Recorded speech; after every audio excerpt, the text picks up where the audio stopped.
नेमकं दूध हे चांगल्या प्रतीचं आहे चेक करण्याचे कुठले कुठले फॉर्म्युले आहेत? आता दूध जर आपण आपल्या ग्रामीण भागात ज्या दूध संस्था आहेत, काही छोट्या आहेत काही मोठ्या आहेत, पण तरीसुद्धा त्या संस्थेवर आलेला शेतकरी त्याची दूध तपासणीच्यासाठी एकतर एक पूर्वीपासून एक पद्धत आपल्याकडे आलेली आहे की लॅक्टोमीटर त्यामध्ये सोडायचं. गाईचं दूध म्हशीचं दूध असेल तर 28-29 लॅक्टोमीटरचं दूध असलं पाहिजे. फॅटचा विचार केला तर जुनी एक पद्धत आहे, गर्बर त्याला म्हटलं जातं, की त्याच्यामध्ये ते काचेच्या बाटल्या आहेत, त्याच्यामध्ये केमिकलचं सॅम्पल टाकून दूध त्याच्यामध्ये घेतलं जातं. त्या गर्बरवर फिरवल्यानंतर मग त्याच्यामध्ये जो स्निग्ध पदार्थ किंवा जे येतो ती त्याला फॅट म्हटलं जातं. ही पद्धत सगळ्या डेअऱ्यांना तशी पहिल्यापासून प्रचलित आहे. टेक्नॉलॉजी बदलत चालली तसं आता काही छोट्या संस्थांकडं मिल्को टेस्टर आले, म्हणजे त्याच्यामध्ये फक्त मिल्को स्कॅन जे छोटं मशीन आहे त्याच्यामध्ये फॅट दिसते, त्याच्यामध्ये लॅक्टोमीटर दिसतो आणि SNF दिसतो आणि त्याच्यामध्ये पाण्याचं प्रमाण दिसतं. SNF म्हणजे नेमकं काय? SNF म्हणजे जी स्निग्ध पदार्थ एक फॅट आणि त्याच्यामध्ये जे प्रोटीन आहे त्याचं असणारं प्रमाण. SNF आणि फॅट हे दोन्हींचं एक बाबा गाईला ऑन ॲन ॲव्हरेज आता सरकार म्हणतं की म्हणजे FDAचे नियम आहे की 3-2 फॅट कमीत कमी आणि 8-3 SNF असलेलं दूध आपण स्वीकृत केलं पाहिजे. आता कायदे पण आपले इतके गुंतागुंतीचे आहेत किंवा त्याच्यामध्ये दुसऱ्या बाजूला गाईचं दूध म्हणून तुम्हाला जर विकायचं असेल तर त्याची 3-5च्या वर फॅट असली पाहिजे आणि 8-5च्या वर SNF असला पाहिजे, मग ते गाई दूध म्हणून तुम्हाला विकता येईल. तसं शक्य आहे? तसं शक्य सगळ्याच ठिकाणी होत असं नाही. सगळी नॅचरली परिस्थितीवर दुधाची जी आपली क्वालिटी आहे ती एक नॅचरली विचार केला तर प्रत्येक भागातली तुम्ही जर केलं तर वेगवेगळाच तुम्हाला त्याच्यामध्ये काही प्रमाणात रिझल्ट येईल. आता ज्या एरियात मी काम करतो तिकडं जर आपण पाहिलं की फॅट जास्त येईल पण SNF कमी येतो. कशामुळे? तर त्याच्यामध्ये जनावरांचा चारा, म्हणजे प्रामुख्याने जनावरांचं खाद्य आणि चारा. आज आपला ग्रामीण भागातला शेतकरी बाबा ह्या क्वालिटीचंच दूध आलं पाहिजे, त्याला हाच फॉर्म्युला लागू झाला पाहिजे, कारण शेतकरी हा शेतीला जोडधंदा म्हणून आपला करतो.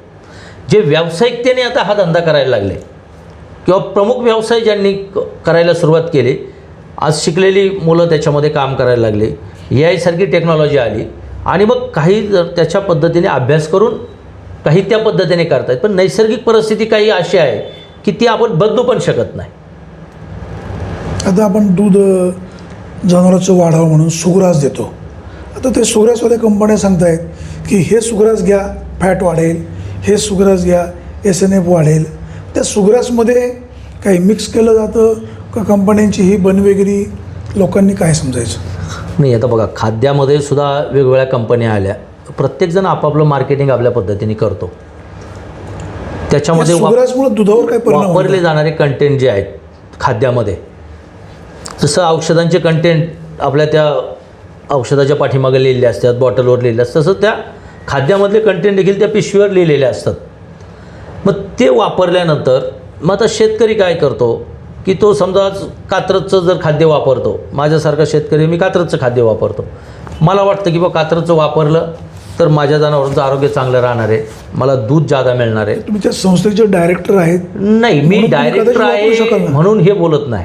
म्हणजे मी स्वतः वापरतो ना, मी आणि दुसऱ्या कंपन्यांचं वापरलं आहे ना, म्हणजे मी जर कात्रजचं म्हणजे संचालक आहे म्हणून मी ते घेतलं पाहिजे. भाऊ, माझा मुद्दा यासाठी होता की जे सुग्रास आपण जनावरांना दुभत्या जनावरांना देतो त्या सुग्रासपासून दुधावर काही वेगळे इफेक्ट होतात का? SNF वाढतो का किंवा त्याचा फॅट वाढतो का? नाही, तो SNF आणि फॅटचं त्याच्यामध्ये मेंटेन केलेलंच असतं ना. दुधाची वाढ आणि त्याचबरोबर दुधाची क्वालिटी मेंटेन करणं असे कंटेंट त्या खाद्यामध्ये त्या ठिकाणी असतात आणि त्याचा जो शेतकरी जनावरांना घालेल त्याला त्याच्या प्रमाणात रिझल्ट येतो. पण SNF आपल्याकडं फॅट बसते, SNF बसतो, 1-2 पॉईंट इकडं तिकडं होऊ शकतात, परंतु म्हणजे खाद्यामधून काही चुकीचं येतं आहे तर हे आपण म्हणू शकत नाही, असं त्याच्यामधलं माझी भूमिका आहे. तर तुकाराम मुंढेंच्या या पॉलिसीमुळे दूध उत्पादनावर काही परिणाम होईल का? किंवा SNF 8.3 पाहिजे तो येत नाही मग दुधाचं उत्पादन घटेल का किंवा शेतकरी त्या व्यवसायापासून दूर जातील का? नाही, आता याच्यामध्ये बघा 8.3 SNF यायला पाहिजे, जो येत नाही, तर हे प्रमाण मला वाटतं कमी आहे. पण एक ऑल ओव्हर विचार केल्यानंतर मी ती गोष्ट तुम्हाला सांगितली की एक 10-20% तो आहे. पण आता याच्यातून शेतकऱ्यांनी पण शेवटी व्यावसायिकता म्हणून हे करायला पाहिजे.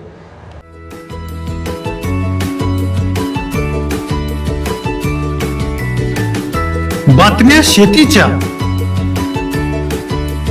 बातम्या मातीच्या, बातम्या अन्यायाच्या, गुन्हेगारीच्या,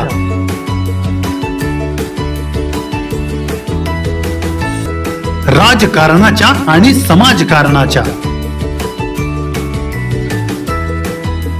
शोषणाविरुद्ध बुलंद आवाज, जनसामान्यांच्या हुंकाराची गाज, सत्कार्याला प्रोत्साहन, दुष्कृत्याला अनुशासन,